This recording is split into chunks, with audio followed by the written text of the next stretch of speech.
The Nobel Peace Prize is a heck of a model. So I said, why don't we do that?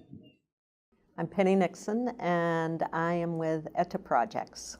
Together with a group of like-minded Norwegian Americans 15 years ago, we began the journey that led us to all be here tonight. ETA Projects started in the inner city area, feeding malnourished children and working with their moms to help them have job skills and money management skills. And then after 6 years of that, then we moved to remote rural Bolivia, and we work in water, sanitation, healthcare. In terms of peace, clean water, sanitation, healthcare is kind of a basic human right, and so many people don't have it. And only when we have our basic human rights met are we going to have peace in the world. But also, if you don't have to get up and worry about finding clean water that day, if you don't have to worry about how to find wood to boil water, if your baby, has less diarrhea and the chances of living are much greater, then yeah, there's a sense of peace in just daily life.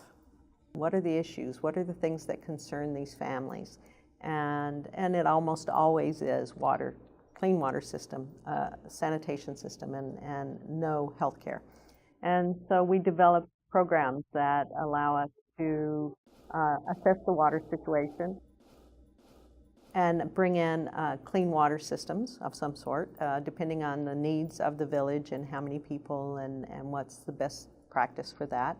And then we sometimes have a program where mostly women, like 95% of the people in this program for health promoters, we train them for 2 years to be able to provide basic medical care.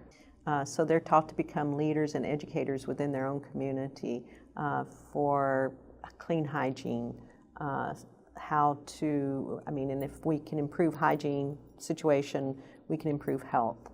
And so those are the programs we do. So you can imagine if you lived in a village, it's 50 families, and over the course of, say, 4 years, you get clean water, you have a system for sanitation, you have access to a little bit of health care. Dynamics begin to change for that village. Health begins to change. Hope, it changes the potential for each village person. Without clean water systems, we're not going to get to peace. One leads to the other.